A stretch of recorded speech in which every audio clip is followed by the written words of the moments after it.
Hello everyone, welcome to Study Point. तो आज इस वीडियो में हम डिस्कस करने वाले हैं आपका ईवीएस, जो कि आपको पता है सीटेट 2022 जुलाई के लिए नोटिफिकेशन जल्दी ही रिलीज़ होने वाला है। तो ये क्लासेस हम स्टार्ट कर रहे हैं सीटेट पेपर 1 के लिए, जिसमें कि ईवीएस सेक्शन आपका 30 मार्क्स का आता है। ठीक है, और आपको कोई भी ईवीएस की बुक परचेज करने की नीड नहीं है, कोई भी मटेरियल इसके अलावा आपको नहीं चाहिए, क्योंकि देखिए सीटेट में जो ईवीएस सेक्शन आता है, आपके सारे ही क्वेश्चन जो आते हैं वो एनसीईआरटी से ही आते हैं। और क्लास 3rd to 5th की जितनी भी एनसीईआरटी हैं आपकी ईवीएस की, उन्हीं में से सारे क्वेश्चन जनरली पूछे जाते हैं। ठीक है, तो हम वीडियो को शुरू करते हैं। क्लास 3rd की एनसीईआरटी मैं ऑलरेडी आपको करा चुकी हूँ, एक वीडियो में अपलोड कर चुकी हूँ। प्लेलिस्ट का लिंक मैं डिस्क्रिप्शन बॉक्स और कमेंट बॉक्स में दे दूँगी, वहाँ से आप देख लीजिए। तो अब हम करने वाले हैं क्लास 4th की एनसीईआरटी। ठीक है, तो वीडियो को शुरू करते हैं। देखिए, क्लास 4th की एनसीईआरटी मोस्ट इंपॉर्टेंट है। मोस्ट इंपॉर्टेंट इसलिए क्योंकि सारे ही जो आपके स्टेटमेंट बेस्ड क्वेश्चन आते हैं ईवीएस में, ठीक है, वो सारे ही आपके क्लास 4th के एनसीईआरटी से आते हैं, और जितने भी फैक्ट बेस्ड आते हैं वो क्लास 3rd से आते हैं। तो सबसे पहले देख लेते हैं हम, जो असम, लद्दाख और केरल के लिए 3 पॉइंट्स यहाँ पे दिए गए हैं। तो ये मैचिंग में भी दे सकता है आपको वो, ठीक है, या स्टेटमेंट बना के किसी भी फॉर्म में दे सकता है।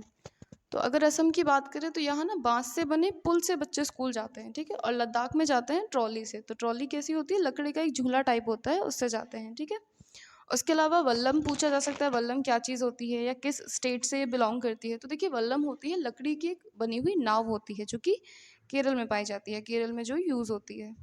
ठीक है, नेक्स्ट है फिर आपकी हाथी को लेकर एक स्टेटमेंट है, ये भी बहुत ज़्यादा इंपॉर्टेंट है, और जनरली ये स्टेटमेंट बेस्ड ही आता है कि देखिए, जो एक बड़ा हाथी होता है वो एक दिन में 100 किलोग्राम तक के पत्ते और झाड़ियाँ खा लेता है। इसके अलावा हाथी जो है वो कम आराम करते हैं, मीन्स 2 या 4 घंटे ही वो सोते हैं। और हाथी को ना पानी में खेलना, कीचड़ में खेलना बहुत ज़्यादा पसंद है। 3 महीने के जो हाथी के बच्चे का वजन है वो कितना होता है, 200 किलोग्राम होता है। क्वेश्चन में आपको मिल सकता है 200 की जगह 400 मिल सकता है ऑप्शन में। तो आपको याद रखना है कि कितना वजन होता है। ठीक है, उसके अलावा जो हाथियां हैं वो झुंड में केवल हाथियों का जो झुंड होता है, ठीक है, उसमें केवल हथनियाँ होती हैं और बच्चे होते हैं। और जो सबसे बुजुर्ग हथनी होती है वही झुंड की नेता होती है। इसके अलावा झुंड में 10 से 12 हथनियाँ और बच्चे ही होते हैं, क्योंकि 10 से 14 या 14 से 15 साल के बाद ये झुंड छोड़ देते हैं और अलग अलग रहने लगते हैं। ठीक है, तो ये मोस्ट इंपॉर्टेंट है, इसको अच्छे से ज़रूर पढ़िएगा। और अगर आप चाहें तो स्क्रीनशॉट ले सकते हैं, नोट्स बना सकते हैं, अदरवाइज टेलीग्राम का लिंक मैं दे दूंगी, आप वहाँ से पीडीएफ डाउनलोड कर लीजिए। कोई भी नीड बनाने की कोई भी नोट्स बनाने की नीड नहीं है आपको। ठीक है, वीडियो को 1 से 2 बार देखिए, आपको सब याद हो जाएगा। बट देखिए, क्योंकि अभी सीटेट के नोटिफिकेशन भी रिलीज़ नहीं हुआ है, एग्ज़ाम में काफ़ी टाइम है, तो बेहतर होगा कि आप नोट्स बना लें, क्योंकि देखिए नोट्स ही हैं जो लास्ट टाइम में आपको रिवीजन करने में बहुत ज़्यादा हेल्प करेंगे। क्योंकि 3 बार मैंने इस एग्ज़ाम को दिया है और तीनों बार ही मैंने सीटेट पेपर 1 क्लियर किया है। साथ ही साथ सीटेट पेपर 2 भी मेरा क्लियर है, और यूपी टेट भी मैं 2 बार क्लियर कर चुकी हूँ, पेपर 1 एंड पेपर 2। तो देखिए, नोट्स बना लीजिए, बहुत ज़्यादा लेंदी नोट्स नहीं है, मुश्किल से आपको आधा 1 घंटा लगेगा इनको नोट करने में, और पेपर के टाइम में आप 5 से 10 मिनट में इनको बार बार रिवाइज कर पाएंगे। तो नोट्स बना लीजिएगा। तो नेक्स्ट देख लेते हैं खेजड़ी। तो खेजड़ी क्या है, देखिए, रेगिस्तानी इलाके में पाया जाता है। ये एक आपका पौधा, एक पेड़ है जिसको बहुत ज़्यादा पानी की ज़रूरत नहीं होती है। इसकी छाल से दवा बनती है, और लकड़ी में कीड़ा भी नहीं लगता है। पेड़ की जो पत्तियाँ होती हैं उनसे सब्जी बनती है, फलियों से, और जो पत्तियाँ होती हैं उनको जानवर खाते हैं। ठीक है, और इसकी छाया में बच्चे भी खेल सकते हैं। तो एक वरदान की तरह है, रेगिस्तान जैसे इलाके में आपका ये पेड़ बहुत हेल्पफुल है। उसके अलावा फिर हम देख लेते हैं लीची। तो देखिए, लीची जो है, लीची के फूल को ना मधुमक्खियाँ लुभाती हैं, मतलब लीची के फूल को देख करके मधुमक्खियाँ अट्रैक्ट होती हैं। तो आपसे क्वेश्चन ये पूछा जाता है कि कौन से मंथ में ये लगती हैं। तो लीची के जो फूल हैं वो फरवरी में खिलते हैं, और इसके कह सकते हो आप अक्टूबर और दिसंबर तक ना मधुमक्खी पालन होता है और अंडे देती हैं। ठीक है, तो ये 3rd पॉइंट ज़्यादा इंपॉर्टेंट है, और हर छत्ते में रानी मक्खी होती है। नेक्स्ट देख लेते हैं, चींटी से रिलेटेड एक फैक्ट है कि जो चींटी होती हैं उसमें ग्रुप्स में अपना वर्क ये डिवाइड रखती हैं। ठीक है, तो बहुत मेहनती होती हैं चींटियाँ, सभी को पता है। तो जो रानी चींटी होती है वो अंडे देती है, जो सिपाही चींटी है वो बिल का ध्यान रखती है। उसके अलावा आपसे क्वेश्चन पूछा जा सकता है कि अगर आप गोवा से केरल की तरफ जाते हैं, या क्वेश्चन ऐसे दे जाते हैं जनरली किसी बच्चे का नेम देकर के कि कोई सीमा छात्रा है, वो गोवा से केरल जाती है, तो उसके रास्ते में, गोवा से केरल तक के रास्ते में कितनी सुरंग और कितने पुल पड़ेंगे। तो 92 सुरंग और 2000 पुल यहाँ पर हैं। ठीक है, उसके अलावा रेलवे टिकट में ना क्या क्या चीज़ें मेंशन होती हैं ये आपसे पूछा जा सकता है। तो एक तो ट्रेन का नंबर होता है, एक जो आपका सफ़र शुरू होने की तारीख होती है, एक आपका बर्थ का नंबर होता है और आपका किराया मेंशन होता है उस पर, ठीक है। उसके अलावा कबड्डी को चेडू गुड्डू भी कहते हैं, ये उसी का एक नाम है। फिर है देखिए कर्णम मल्लेश्वरी, सभी जानते होंगे। तो ये आपकी वेट लिफ्टर हैं आंध्र प्रदेश की, ठीक है। और एक बार में 130 किलोग्राम तक वज़न ये उठाती हैं और भारत के बाहर इन्होंने 29 मेडल जीते हुए हैं।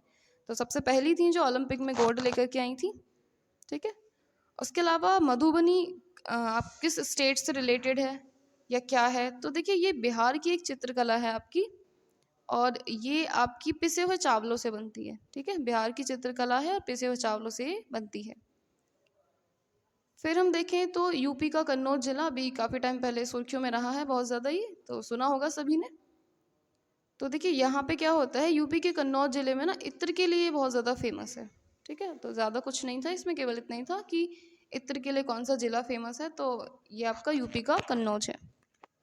उसके अलावा वेलबनी का जो है वो गाँव है एक, जो कि कहाँ पे है, कर्नाटक में है, ठीक है।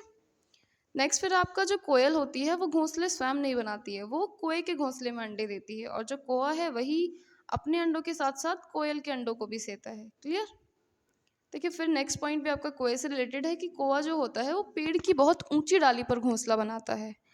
और एक होता है आपका फाक्ता, कैक्टस, जो कि फाक्ता जो होता है वो कैक्टस के ना कांटों के बीच में, या मेहंदी की जो मेहंदी का जो छोटा पेड़ होता है एक, उस पर घोंसला बनाता है, ठीक है। उसके बाद गोरैया जो होती है, सभी ने देखी होगी, वो कहीं भी घोंसला बना लेती है, मतलब जहाँ उसको जगह मिले वो एडजस्ट हो जाती है। अलमारी के ऊपर, आईने के पीछे, कहीं भी वो घोंसला बना देती है।